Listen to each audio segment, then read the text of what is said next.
Oui, c'est important de recycler. C'est vachement bien de faire ce projet-là. Ça a beaucoup de sens d'un point de vue écologique.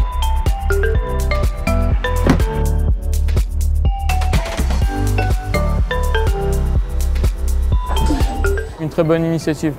Un grand plaisir de travailler sur ce projet-là.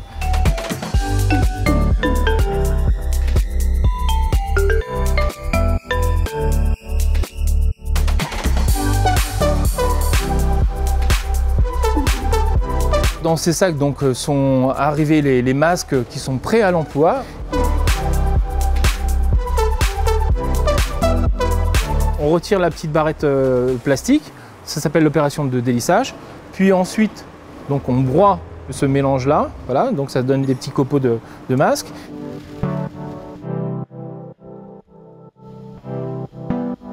Et puis après, l'opération de compoundage, donc fabrication des petits granulés qui vont servir à la fabrication des kits de rentrée scolaire.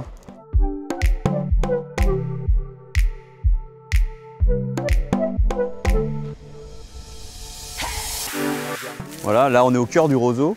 Donc là c'est vrai qu'on a un produit de grande qualité qui pousse une fois tous les ans de 2,50 m, qui nous permet évidemment de créer des produits à la carte comme des produits standardisés.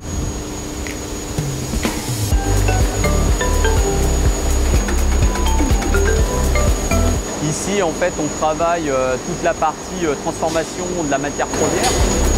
Donc on part de matière dite naturelle, bien sûr, notre roseau. Et puis après, on va chercher à travailler l'aspect poudre qui nous permet de créer ce granulé.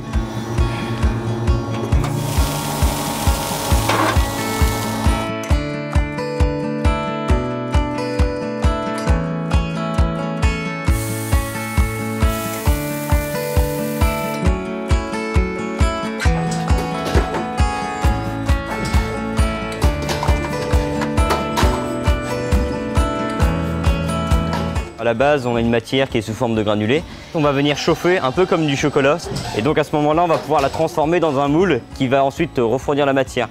Ouais, je vois qu'il y a un très bon rendu là-dessus, il n'y a pas trop de problème. Ça partira directement ensuite pour la région, pour les élèves. On voit bien que c'est du masque recyclé. Hein. On voit les petites fibres. On est dans une section plastique et composite.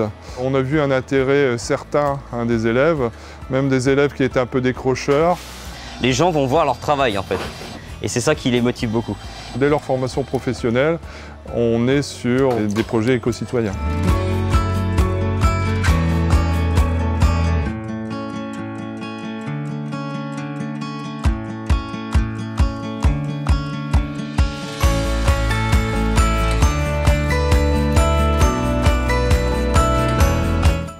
C'est très énervant de voir les masques un peu partout, au lieu de les jeter dans des poubelles et de les recycler et d'en faire quelque chose.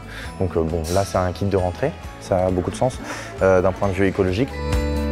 J'ai utilisé vraiment ce projet comme un vrai prétexte à une recherche expérimentale autour d'un matériau, donc le carton, recyclé, recyclable.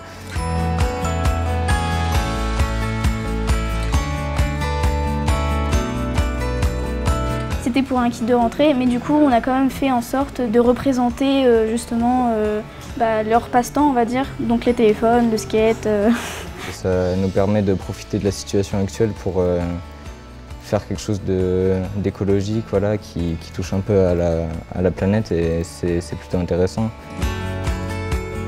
Il faut que ce soit agréable, qu'on ait envie peut-être de le conserver et évidemment d'être sensibilisé et peut-être aller plus loin dans ce type de projet écologique.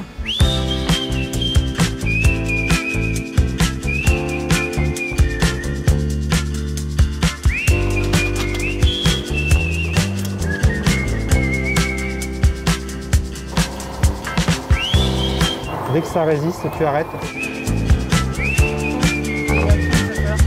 Je vois beaucoup de masques jetés dans la rue et je trouve ça écœurant, c'est recyclable. Nous, dans nos cours et dans leur environnement de travail, il y a toujours ce mot recyclage, tri des déchets. Cette nouvelle génération est plus à l'écoute de ça.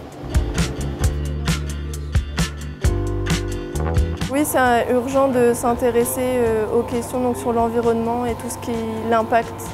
Mais au niveau rendu des couleurs, on est pas mal. Hein.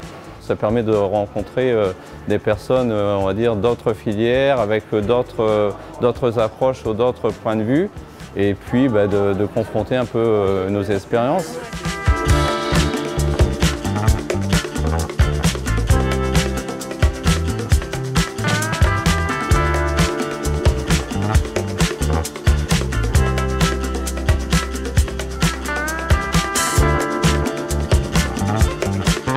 On travaille sur la sociabilisation, sur l'éducation, sur la professionnalisation, sur la formation. On est avec des personnes qui ont de réelles compétences. On peut faire des actions relativement simples, mais bien faites. C'est toujours intéressant de pouvoir participer à des projets innovants comme celui-ci. C'est aussi une passerelle intéressante. La finalité, c'est pas qu'ils restent à l'ESAT, mais qu'ils puissent à un moment donné accéder à un travail en milieu ordinaire. Un projet éco-citoyen. Collaboratif. Et puis vertueux surtout. Challenge.